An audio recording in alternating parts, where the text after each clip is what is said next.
Hi guys, John here from Midnight Anytime Blackout Blinds. Today I'll show you what you get in your transformer pack. Firstly, you get the pelmet with the light blocker attached, a new cross rail, two side tracks. One of those tracks will have the pulley in it at the back, 16 screws, two pelmet caps, a new chain, four little spacers, two light blocking wool piles, some chain diverters, a cover for the pulley, a chain grabber, and a new anchor. Step one, we're going to take out the old roller blind.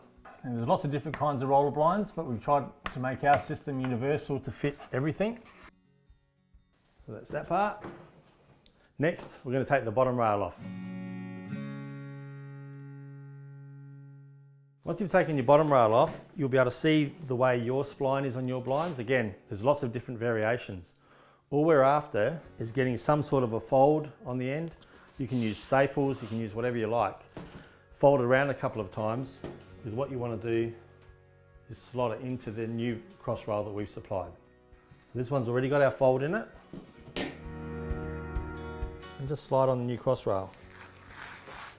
You can try a couple of different things if you need to fold it over again. There's usually plenty of spare blind on most roller blinds. So if you're worried about it popping out, just take it out, give it another couple of folds and put that back in there, and you'll feel that it's nice and firm and that it's not going to come off. So now we're going to take out your old gear, because we're going to reuse that because that matches your existing frame, the brackets that you've got in there. There's usually a screw right in the middle of it, and that'll loosen up the cover, but try not to undo it all the way so it doesn't fall apart. This one's going to be on the left hand side of the blind, so we want to install it with the joiner right at the front. And just close it back up carefully. Try and keep it all together so it doesn't fall apart, and do it back up. Obviously, if you've told us that you want your chain drive to be on the right hand side, it's going to be coming out that way. And we pop that back in. That's that part. Now we'll take the brackets off.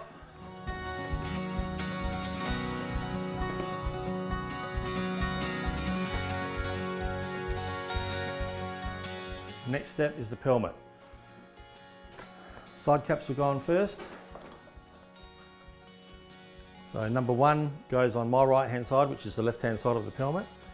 Little notch at the top coincides with the wool pile that goes there.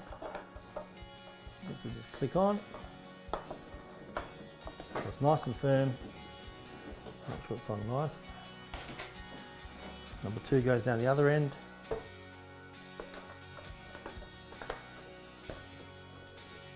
It's the same. Get your drill and your driver ready. Screws. These are standard 30mm 6 gauge screws which we supply, because that virtually will be able to be used with all installs, but obviously not with plaster reveals. You need to get the wall plugs, etc. And even if it's chipboard, you still need to make sure that you're going into the wood, not just securing it to chipboard. The drill I have just to do pre-drilled holes if I need to, but I like to find out exactly what's in the reveal. So pelmet's going to go in first. Nice snug fit. So just get it lined up where you're pretty happy with it. Then do a little pre-drill. Only about 5mm. And this is through the pre-drilled holes that are in the pelmet. Put a screw in there, but don't go all the way. Just leave it loose at the moment. Line up the pelmet so it's nice and square with your edges. Then do your next one. Again, it's only about 3 to 5mm. Put that screw in. Okay, again, we're not going all the way. Not until we put our brackets in. Okay, now I'm going to put the drive side bracket in. It doesn't really matter which one you do. You'll have your existing brackets already. Now we've pre-drilled holes in the pelmet for a standard bracket. If your brackets aren't fitting those, that's all fine. You can re-drill other holes, but use the first hole, the hole that's closest to the front of the pelmet, use that as your first hole for your bracket, and then drill a fresh hole at the back. That way it keeps the fabric towards the front of the pelmet, which is where we want it. Now we'll do the pin side. Do the front hole first. Line that up. And that makes it easy now that if you have to change the location of the hole, you drill it straight through the hole of the bracket, into the pelmet, into the wood, and that's lined up perfectly then, using your existing brackets. Right, so they're in, and that should technically fit your roller blind perfectly.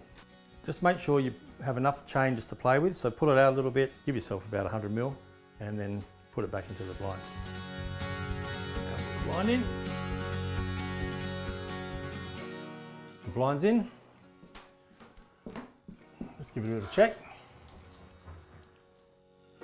Pretty good. It's running nice and straight, running nice and parallel with the sides. That's looking pretty good. Next we're going to put side channels on. We'll do the one with the pulley first. That's going to go on your drive side. What we're going to do is feed the chain through the pulley, through the bottom. You can see there, so the chain's just going nicely down there. Bring it out. Pull it up like that. One thing we want to check is with the pulley in place, you need about 25 mil clearance from the side of the blind. So this blind here we can see is about 20 mil. So I'm going to need to trim about 5 mil off, up to roughly 90 mils, just to make sure that little part there doesn't engage with the pulley as it comes down the track and bunch up. It'll be very obvious if it's happening to you, and you'll know how to fix it. It's very simple. So I'm just going to trim roughly about 5 or 10 mil off. It's not going to affect the performance of the blind. It'll just make it so it definitely clears that part. So yeah, I just need to do it like that. And put it in like that. Okay, so that chain's in there now.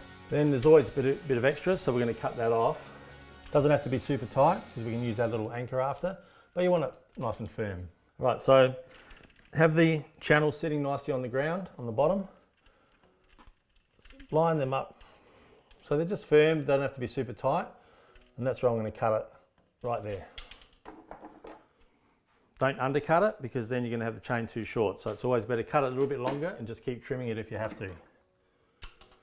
But we've got ways that we can tension it up anyway. Right, that's about spot on. Okay, that's done. Okay, now we'll do the right hand side channel. Okay, now we'll put the screws in. So I just use our little chain grabber. Grab the chain. Just to get them out of the way so we've got access to the screw holes. Line it up nice and straight. Push hard against the windowsill on the side and push hard down as well. Make sure it's sitting hard up against the top. Looks pretty good.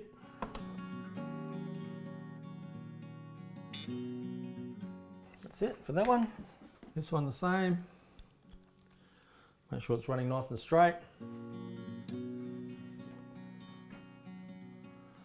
Push hard outwards and push hard down.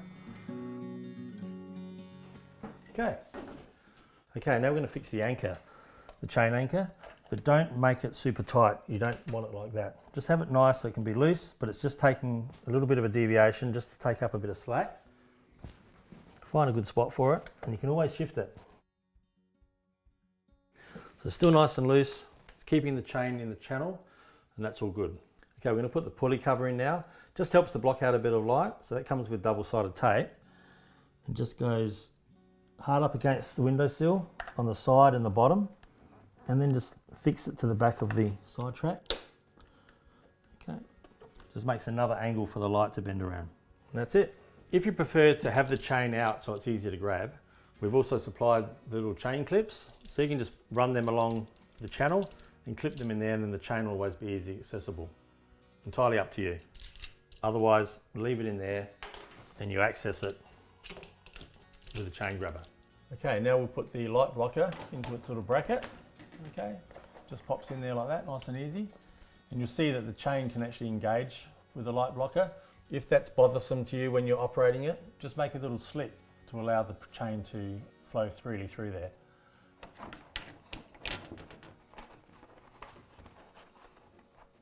So if you're wondering what the little pipe cleaners are for, once you finish the whole job and you're light testing it, any little bits of light that might leak through the bottom or any corners where there's imperfections, just simply snip these off, fold them up if you have to, twist them, and just tuck them in to any of those little gaps. Saves you using silicone. It's much better if you don't have to use silicone. Okay, now the ultimate test. Remembering this used to be just a roller blind.